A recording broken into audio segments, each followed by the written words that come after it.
Media మిత్రులందరికీ కూడా ఉద్యమ నమస్కారాలు. అదేవిధంగా ఈ ప్రెస్ మీట్కు ఉస్మానియా యూనివర్సిటీలో ఉన్నటువంటి దాదాపు 20 విద్యార్థి సంఘాలు ఈ ప్రెస్ మీట్లో హాజరైనాయి. అందరూ కూడా యూనివర్సిటీ విద్యార్థి సంఘాల ప్రధాన బాధ్యులు ఇక్కడికి వచ్చి ఉన్నారు. ఈ ప్రెస్ మీట్ యొక్క ప్రధాన ఉద్దేశం ఏంటంటే, తెలంగాణ రాష్ట్రం ఏర్పడి దాదాపు దశాబ్ద కాలం దాటినప్పటికీ కూడా ఇప్పటికీ విద్యార్థుల పరిస్థితి అగమ్య గోచరంగా ఉన్నది. ఎక్కడ చూసినా సమస్యలు నిలయాలి విద్యా కేంద్రాలన్నీ కూడా. ఇట్లాంటి సందర్భంలో యూనివర్సిటీ విద్యార్థి సంఘాలందరం కూడా మేము సమాలోచన చేసి ఒక కార్యక్రమాన్ని తీసుకోవాలనేటువంటి ఉద్దేశంతో ఇక్కడ ప్రెస్ మీట్ నిర్వహించడం జరుగుతూ ఉన్నది. ప్రధాన సమస్య ఏంటంటే 8,000 కోట్ల రూపాయల ఫీజు రియంబర్స్మెంటు, అదేవిధంగా స్కాలర్షిప్లు ఇప్పటి వరకు కూడా రాష్ట్ర ప్రభుత్వం విడుదల చేయనటువంటి పరిస్థితి మన కళ్ళ ముందు కనబడుతూ ఉన్నది. దాని ద్వారా విద్యార్థులంతా కూడా ఒక మానసిక క్షోభకు గురై, తల్లిదండ్రులందరూ కూడా ఆందోళనకు గురై తప్పనిసరి ప్రభుత్వ కాలేజీ యాజమాన్యాలు వాళ్ళతో బలవంతంగా ఫీజులు కట్టించుకున్నటువంటి పరిస్థితి మన కళ్ళ ముందు కనబడుతూ ఉన్నది. కొన్ని కాలేజీలు అయితే ఇవాళ విద్యార్థి జాయిన్ అవుతే మీరు మొదలే ఫీజు పట్టుకొని డిపాజిట్ చేసినట్టు చేస్తేనే మీ కాలేజీలో సీట్ ఇస్తామని చెప్పేసి వాళ్ళు నియమ నిబంధనలు పెడుతున్నటువంటి సందర్భం మన కళ్ళ ముందు ఉన్నది. ఫీజు రియంబర్స్మెంట్, స్కాలర్షిప్ లేక విద్యార్థుల జీవితాలు మొత్తం కూడా రోడ్ల పాలై వాళ్ళ జీవితాలతో ఆటాడుకున్నటువంటి పరిస్థితి ఈ ప్రభుత్వాలు మన కళ్ళ ముందు కనబడుతూ ఉన్నాయి. కొన్ని సందర్భాల్లో మనకు కాలేజ్ గోడలు సరిగా లేవు, బిల్డింగ్లు సరిగా లేవు, ఇన్ఫ్రాస్ట్రక్చర్ సరిగా లేవు. కొన్ని చోట్ల అయితే మొత్తం కూడా పురుగుల పాటు అన్నం మన హాస్టల్లో తిన్నటువంటి పరిస్థితి ఉన్నది. ఎక్కడ వేసిన గోంగళ అక్కడే ఉన్నది. ఏ ప్రభుత్వం కూడా విద్యార్థులను పట్టించుకునే పరిస్థితి లేదు.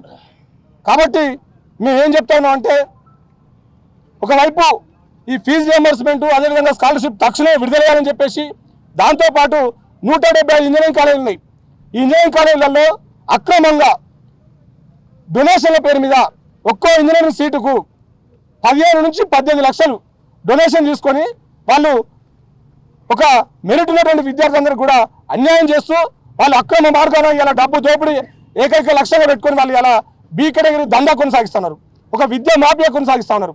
ఇట్లాంటి వాటిని అన్నిటి కూడా వ్యతిరేకించాలని చెప్పేసి, అదే క్రమంలో అశాస్త్రీయంగా ఉస్మాన్ యూనివర్సిటీ చూసుకుంటే పిహెచ్డి స్కాలర్షిప్ ₹1,00,000 ఫీజు, ఒక రేషనాలిటీ లేదు, ఏం లేదు.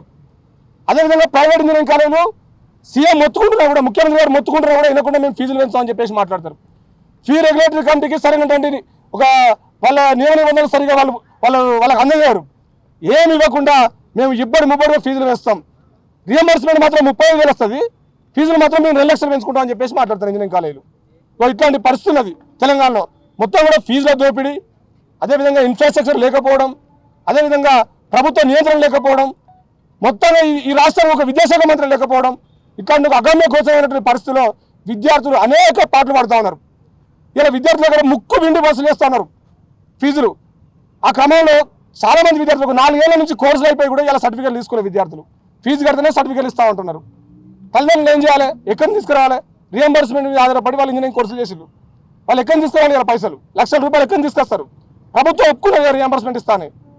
మీ మధ్య సమస్యలు ఉంటే మీరు పరిష్కరించుకోవాలి. అది కానీ మీరు పరిష్కరించుకోకుండా విద్యార్థుల జీవితాలతో ఆడుకుంటే ఇక్కడ విద్యార్థి సంఘాలన్నీ కూడా చూస్తూ ఊరుకోమని చెప్పేసి, ఈ సందర్భంగా అన్ని విద్యార్థి సంఘాలు ఇక్కడ ఏకమై మేము మా పోరాటాన్ని కొనసాగిస్తామని చెప్పేసి ఇక్కడ ఈ ప్రెస్ మీట్ నిర్వహించడం జరుగుతుంది.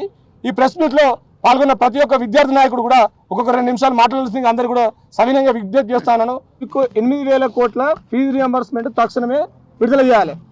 విడుదల చేయకుండా విద్యార్థుల సర్టిఫికేట్లు మీ దగ్గర పెట్టుకుంటే కాలేజీలపై దాడులు చేస్తాం.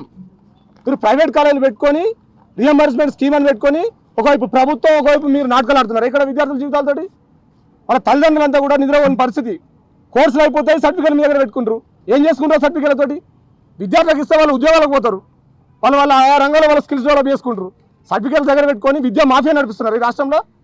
మీరు తక్షణమే 8,000 కోట్ల ఫీజు రియంబర్స్మెంట్, స్కాలర్షిప్ రిలీజ్ చేయాలని చెప్పేసి మా మొదటి డిమాండ్. అదేవిధంగా ఇంజనీరింగ్ కాలేజీలలో బీ కేటగిరీ సీట్లు అని చెప్పేసి, నాకు మెరిట్ ఉన్నదయ్యా, నాకు సీట్లు ఇవ్వండి అని చెప్పేసి పోతే నీ మెరిట్ చూడాడా? నీ సీట్ కేసులో ఎంత డబ్బు పట్టుకొచ్చామని చూస్తాడు. 12 లక్షల నుంచి 15 లక్షలు మధ్యలో ఒక సీట్ అమ్ముకుంటారా మీరు?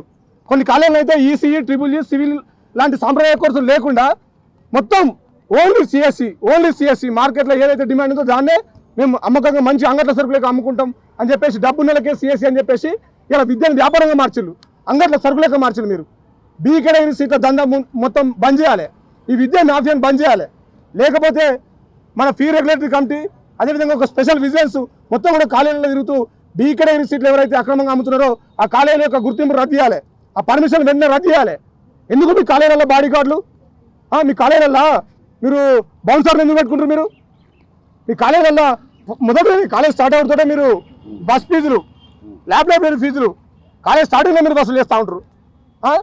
ముందే మీకు ఒకవేళ రియంబర్స్మెంట్ వస్తో లేదు ముందే కట్టడం అని చెప్పేసి మాట్లాడుతూ ఉంటారు. ఇంత దోపిడియా ఈ తెలంగాణ రాష్ట్రం తెచ్చుకున్న దీనికోసమా అని చెప్పేసి నేను ప్రశ్నిస్తా ఉన్నా.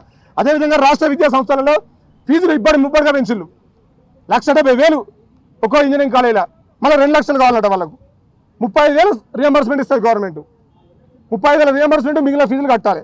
అయినప్పటికీ కూడా 1,70,000 సరిపోతున్నాయి, మాకు 2 లక్షలు కావాలని చెప్పేసి నిన్న ముఖ్యమంత్రి గారు రివ్యూ చేస్తూ ఉంటే ఒకవైపు హైయర్ ఎడ్యుకేషన్ వాళ్ళు, ఒకవైపు టెక్నికల్ ఎడ్యుకేషన్ వాళ్ళు మాకేందులో అంటే నాటకాలు ఆడుతూ ఉన్నారా? అంటే ఈ రాష్ట్రంలో ఉన్నటువంటి పేద విద్యార్థుల పట్ల వీళ్ళకి చిత్తశుద్ధి లేదా? వీళ్ళకి విద్యను అందించాల్సిన అవసరం లేదా? వీళ్ళకి నాణ్యమైన విద్య దక్కాల్సిన అవసరం లేదా?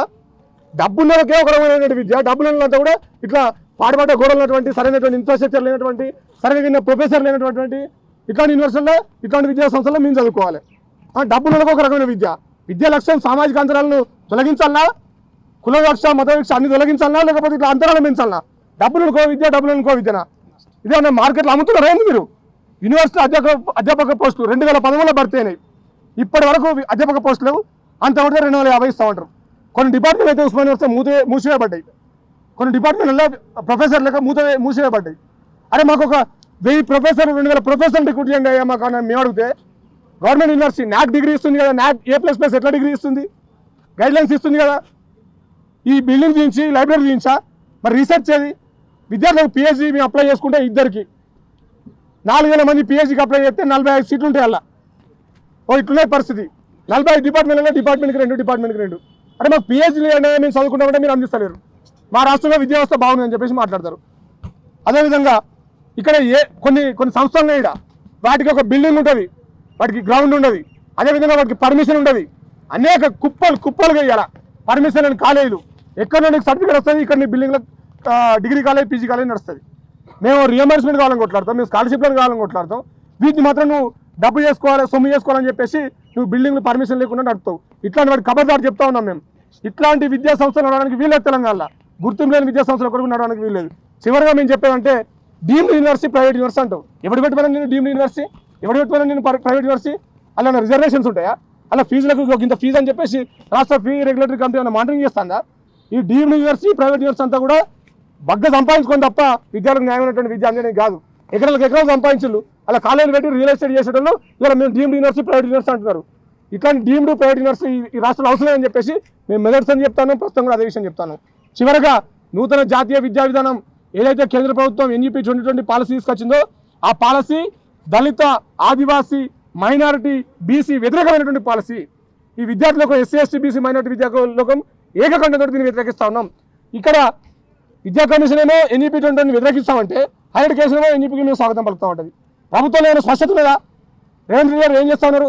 మీరు ఒక విద్యాశాఖ మంత్రిని నియమించి ఒక స్పష్టతకు రండి. ప్రొఫెసర్లు, అధ్యాపకులు, విద్యార్థులు మొత్తం కూడా ఇది మనకు కుదరదు, ఈ NEP 2020 కుదరదు, ఇది కార్పొరేట్ల కోసమే, దీంట్లో మల్టీ డిసిప్లినరీ ఇన్స్టిట్యూషన్స్ పెట్టుకుంటారు వాళ్ళు. అన్ని అంబానీ లాంటి షాపింగ్ మాల్లు, అదాని లాంటి వాళ్ళకే ఈ ఇన్స్టిట్యూషన్స్ అప్ప చెప్తారు. ఈ కార్పొరేట్ ఇన్స్టిట్యూషన్స్ మనకు అవసరం లేదు. అలా మత సబ్జెక్టులు పెడతారు, సంస్కృతం తీసుకొచ్చి పెడతారు. మనకి అవసరం లేదు. మనకు సైన్స్ డెవలప్మెంట్ కావాలి, అందరికీ విద్య అందుబాటులో ఉండాలి. పేదనుకో విద్య, లేకపోతే డబ్బులనుకో విద్య, లేకపోతే మేము అంగట్లో కొనుక్కుంటాం, మాకు ఎంత డబ్బు ఉంటే అంత విద్యను కొనుక్కుంటాం. మాకు ఒక లగ్జరీ బిల్డింగ్స్ మా వైపు ఉంటాయి, పెచ్చులుడిపోయిన బిల్డింగ్లు ఒకవైపు ఉంటాయి, పురుగులను ఒకవైపు, లగ్జరీ ఒకవైపు అనేటువంటి అంతరాలు ఉండొద్దు. విద్య అందరికీ సమానంగా దక్కాలని చెప్పేసి జూలై 1వ తేదీన మేమందరం కూడా ఐక్య విద్యార్థి సంఘాల ఆధ్వర్యంలో హైయర్ ఎడ్యుకేషన్ కౌన్సిల్ ముందు ఒక ధర్నా నిర్వహిస్తూ ఉన్నాం, అన్ని విద్యార్థి సంఘాలను కలిసి. ఈ ధర్నాను విద్యార్థులు పెద్ద ఎత్తున పాల్గొని జయప్రదం చేయాలని చెప్పేసి ప్రభుత్వం ఆలోచించాలని చెప్పేసి మా డిమాండ్లపై తక్షణమే అవి నెరవేర్చాలని చెప్పేసి ఈ సందర్భంగా తెలియజేస్తా ఉన్నాం. విద్యార్థుల ఐక్యత. ఒక్కసారి పెండింగ్ లో ఉన్న ఫీజు రీయింబర్స్మెంట్ మరియు స్కాలర్షిప్ వెంటనే విడుదల చేయాలి. ఫీజు రీయింబర్స్మెంట్ మరియు స్కాలర్షిప్ వెంటనే నశించాలి విద్యా వ్యవస్థపై ప్రభుత్వాల తీరు. నశించాలి విద్యా వ్యవస్థపై ప్రభుత్వం అనుసరిస్తున్న తీరు. నశించాలి నియమించకపోవడం. విద్యాశాఖ మంత్రి నియమించకపోవడం. విడుదల చేయాలి పెండింగ్ లో ఉన్న స్కాలర్షిప్ రియంబర్స్మెంట్ వెంటనే. విడుదల చేయాలి పెండింగ్ లో ఉన్న స్కాలర్షిప్ మరియు ఫీజు రియంబర్స్మెంట్ ను వెంటనే. విడుదల చేయాలి ఫీజు రియంబర్స్మెంట్ మరియు స్కాలర్షిప్ ను వెంటనే. నియమించాలి విద్యాశాఖ మంత్రిని వెంటనే. నియమించాలి విద్యాశాఖ మంత్రిని వెంటనే. విడుదల చేయాలి ఫీజు రియంబర్స్మెంట్ మరియు స్కాలర్షిప్ ను వెంటనే. నశించాలి విద్యా వ్యవస్థపై ప్రభుత్వం అనుసరిస్తున్న తీరు. నశించాలి విద్యా వ్యవస్థపై ప్రభుత్వం అనుసరిస్తున్న విధానం.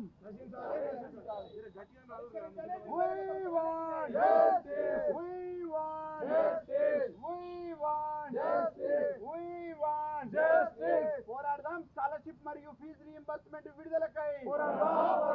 పోరాడదాం స్కాలర్షిప్ మరియు ఫీజు రియంబర్స్మెంట్ విడుదలకై. వర్ధిల్లాలి విద్యార్థి సంఘాల ఐక్యత. వర్ధిల్లాలి విద్యార్థి సంఘాల ఐక్యత. విద్యాశాఖ మంత్రిని వెంటనే. నియమించాలి విద్యాశాఖ మంత్రిని వెంటనే. నియమించాలి విద్యాశాఖ మంత్రిని వెంటనే. అరికట్టాలి వినాయకాలలో ఫీజు దోపిడీని. అరికట్టాలి వినాయకాలలో ఫీజు దోపిడీని. ఈ కేటగిరీ సీట్ల దందాపై వెంటనే. ఈ కేటగిరీ సీట్లన్నింటినీ కౌన్సిలింగ్ ప్రక్రియ ద్వారా నిర్వహించాలి. డొనేషన్ల దందాను ఇంజనీరింగ్ కాలేజీలో డొనేషన్ల దందాను డీమ్డ్ మరియు ప్రైవేట్ యూనివర్సిటీలను నియమించాలి. ఉస్మానియా యూనివర్సిటీ అధ్యాపక పోస్టులు వెంటనే పరిరక్షిద్దాం. ప్రభుత్వ విద్యా రంగాన్ని వ్యతిరేకిద్దాం. ఫీజుల దోపిడీని వ్యతిరేకిద్దాం. విడుదల చేయాలి ఫీజు రియంబర్స్మెంట్ స్కాలర్షిప్ వెంటనే. రద్దు చేయాలి నూతన జాతీయ విద్యా విధానాన్ని. రద్దు చేయాలి నూతన విద్యా విధానాన్ని. రద్దు చేయాలి ఎన్జీపీ 2020ని. రద్దు చేయాలి ఎన్జీపీ 2020ని. విడుదల చేయాలి పెండింగ్ లో ఉన్న స్కాలర్షిప్ మరియు ఫీజు రియంబర్స్మెంట్స్ వెంటనే. విడుదల చేయాలి స్కాలర్షిప్ మరియు ఫీజు రియంబర్స్మెంట్స్ వెంటనే. నశించాలి విద్యారంగంపై ప్రభుత్వం అనుసరిస్తున్న తీరు. నశించాలి విద్యారంగంపై ప్రభుత్వం అనుసరిస్తున్న విధానం. నశించాలి విద్యారంగంపై ప్రభుత్వం అనుసరిస్తున్న విధానం.